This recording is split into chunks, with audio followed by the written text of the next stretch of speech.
Hello, hello, hello. Welcome into another episode of Across America Good News Edition. My name is Chip Brewster. I am a national digital host with Nexstar Media, a company that you may not know that name, but you probably know one of the TV stations that it owns. And what's cool about this show, about this position, is I get to tap into all 115 plus newsrooms to find some of the good news from across America. Man, this show really did name itself. And bring that to you here once a week. These are stories that can be national, but more often than not are so local, you would not have seen them if you were not in that market or watching this show. What are some of the stories that we'll be talking about this week? Well, a World War II veteran gets a high school diploma. We meet the world's oldest bus driver. A vending machine gets in on charity. One man's childhood dream becomes a reality. Another man's pandemic hobby becomes a career.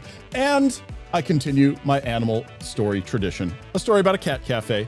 That one's kind of unique. Cat cafes are a thing, but the idea here is date the pet before you adopt. So we'll learn more about that at the end of the show. Before we get to those stories, though, today is November 21st, 2025. So these are all stories from the week leading up to this day. And it is not too early to talk about Christmas, certainly not preparations for the holiday. And so we will have two stories here about a house.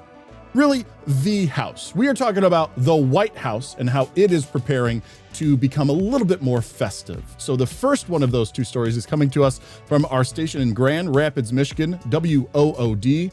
And I'm just realizing this. So it's wood and it's all about a Christmas tree.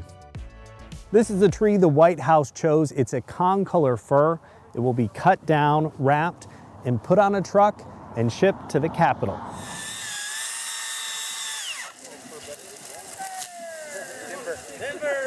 The con-color fir is from Corson's Tree Farm north of Sydney. The farm was chosen after entering a competition from the National Christmas Tree Association. The Michigan tree hasn't been chosen since 1984. Crews wrapped the tree as they slid it into position on the truck.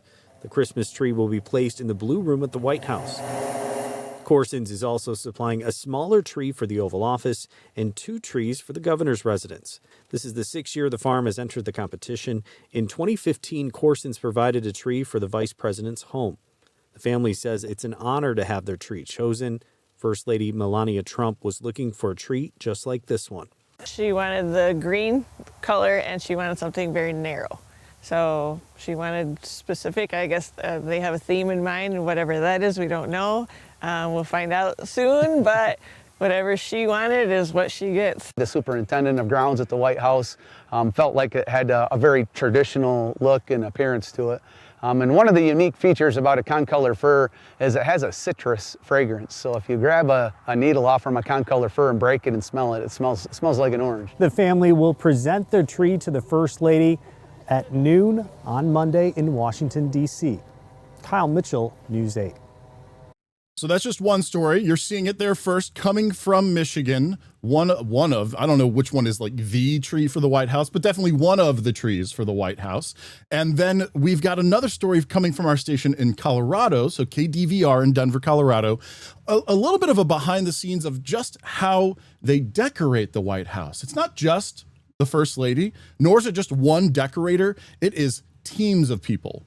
And let me introduce you to one of them. Take a look. Betsy Balzer already has her living room decorated for the holidays, and this is some of the magic that she plans to take to the White House next week. Oh my gosh, Christmas is my favorite. For years, Betsy Balzer has created luxury events and Christmas decor for businesses and homes through her business, Betsy B Boutique. And this year, she applied and was chosen to help decorate the White House for the holidays. This year's theme and decorations have already been picked, but kept under wraps for now.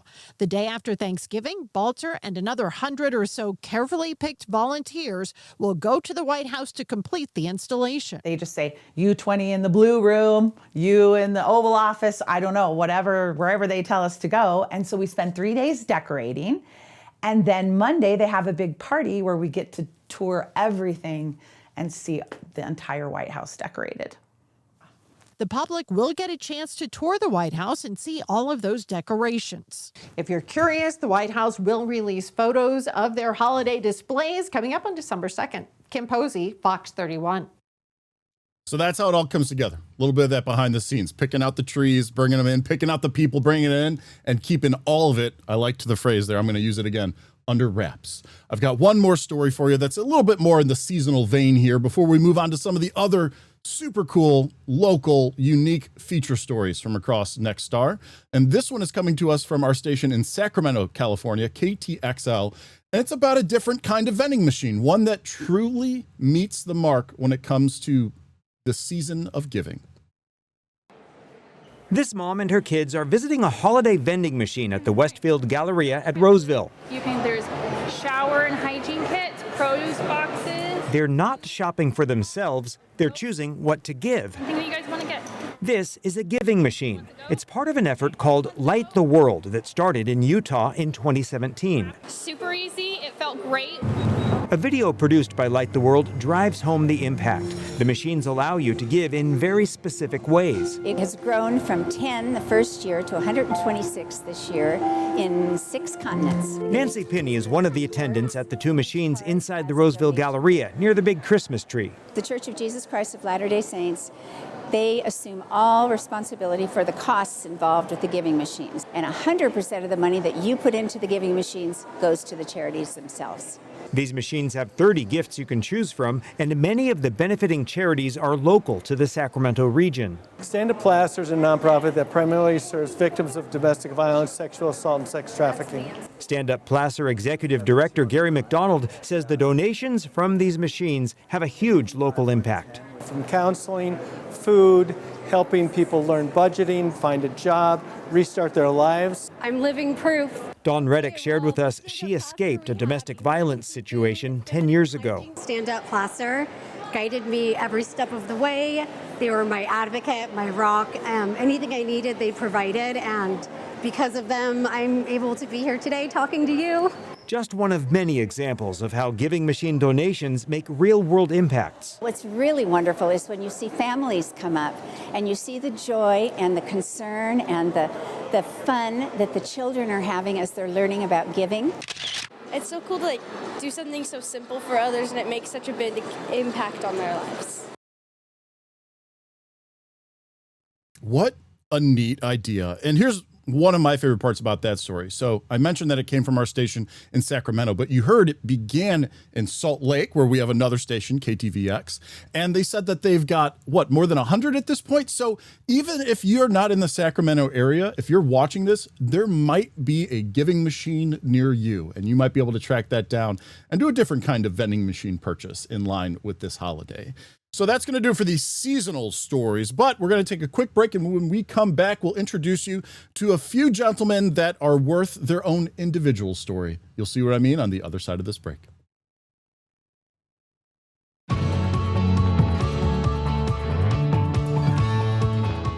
Hey, thanks for sticking around. I appreciate it. It's the reason I do this show, right? To bring you these stories, to have you watch right along with me. That's the other thing. I don't know if you realize this. This isn't like edited together in post, guys. This is all done real time. I am watching these stories right along with you. So my reactions last week, I definitely choked up on camera, but they're legit. So this is really fun for me to do. Anyway, I was a little bit too much behind the scenes, Chip. Let's talk about the stories coming up. So this next story on Across America Good News Edition, coming from our station, WTEN in Albany, New York. And it's about a high school diploma awarded a little bit later in life, but deserving nonetheless. Here at the Melvin Rhodes American Legion, veterans gather every Thursday for coffee and conversations. But today is something truly special. One veteran is celebrating his 99th birthday and at long last receiving his high school diploma. Great honor for all of us. I never expected as much.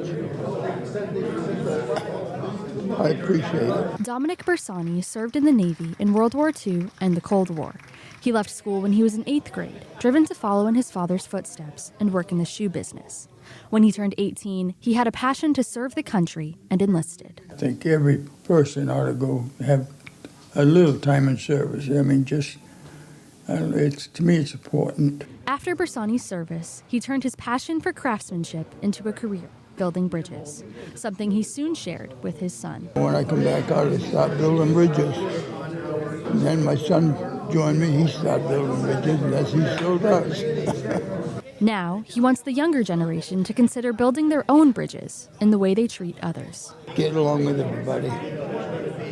Don't make no enemies, because everybody could be a friend. I don't agree with people getting mad at somebody for nothing. As Bersani looks back on his 99 years, he said the thing he wished for most was to share it all with the love of his life. I never expected to live that long. The only thing is, I wish my wife could have lived with me.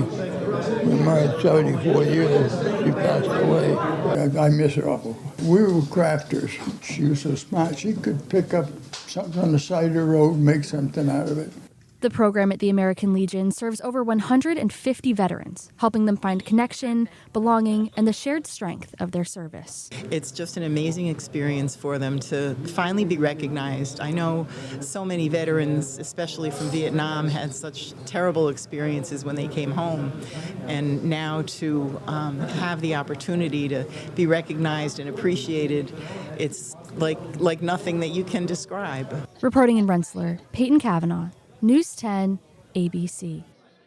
Nothing quite like seeing a guy just shy of the century mark in a cap and gown to receive his high school diploma. Congratulations, sir. Thank you for all that you've done for the country.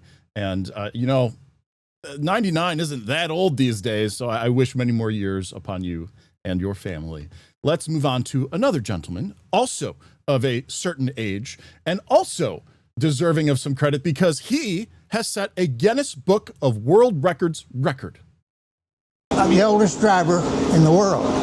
There we go. You heard that right. Raymond HAGER has been driving city buses around Wichita Falls for 27 years, something he's enjoyed since he was a kid. I guess just been out and been able to do it. I've always loved to drive. I've been driving since I was 14. And bigger the better. And so I just like to drive. I just like to be out and moving. And it's that love for driving that has landed HAGER in the Guinness Book of World Records for being the world's oldest bus driver. About 2 or 3 years ago, I was driving, and I just decided I was going to drive till I was 95 and retire. But I've changed my mind as long as I'm healthy and can pass. My doctor tells me I'm good. I go every 30 days just to make sure, So I don't have no desire to quit. I've been everywhere I want to go. Not only a world record holder, but the city of Wichita Falls proclaimed November 18th, 2025 as Raymond HAGER Day, making these past 27 years worth it. Oh, goodness. Proud, thankful that I've been blessed, little country boy, to achieve something like that, like 50 years ago.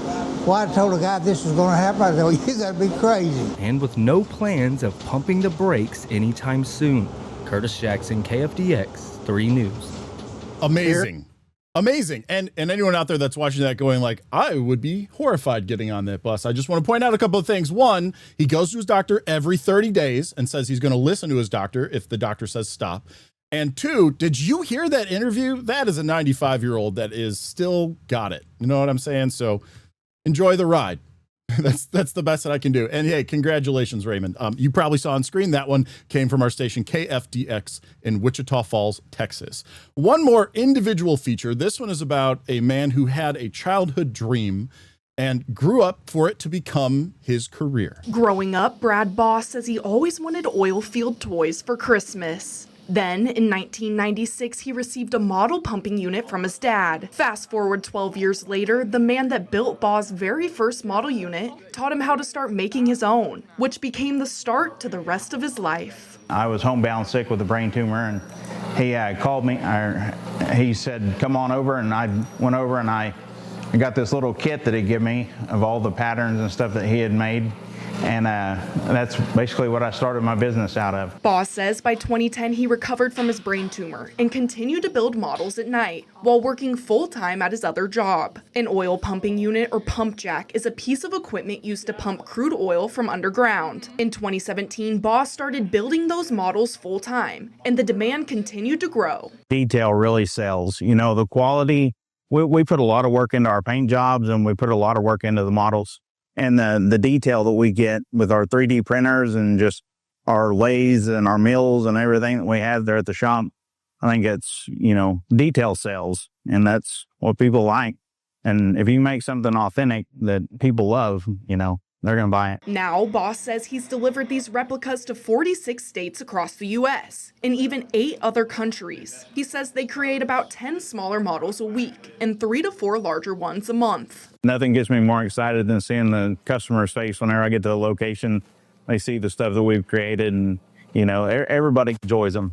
Everybody gets fired up about them, so it's a lot of fun. Boss' work has gone viral on social media on platforms like Facebook and TikTok, which ultimately led him and his products to be featured on the newest season of the TV show Landman. We was actually in our oil field booth. Like at an oil show, they have several booths set up, and we had several models set up in our booth. Yeah. And they actually come by and they videoed us directly in our booth. So we got to talk about our products and stuff like that. It's pretty neat. Boss says he's entirely self-taught when it comes to machining, woodworking, and 3D printing. He says his determination comes from refusing to fail and the opportunity to share his healing and faith with the people he works with. In Surrey for KX News, I'm Megan Topping. What? Right? I mean, I don't know how many of you out there were like model builders as a kid. I will say I was not. But like to go from this thing that kind of kept you going when you were dealing with a brain tumor at home to making it your career, and such a unique one too. We're not model cars, it's oil field equipment that he's modeling. Very cool, and a story I would have never seen if I hadn't been doing the show, and I hope it's the same for you. So thank you for making this show possible. We're going to take another quick break, but when we come back, 2 more stories for you. One about a man turning a pandemic hobby into a career, and then my animal story of the week. I hope you're looking forward to it at this point. I'll see you on the other side.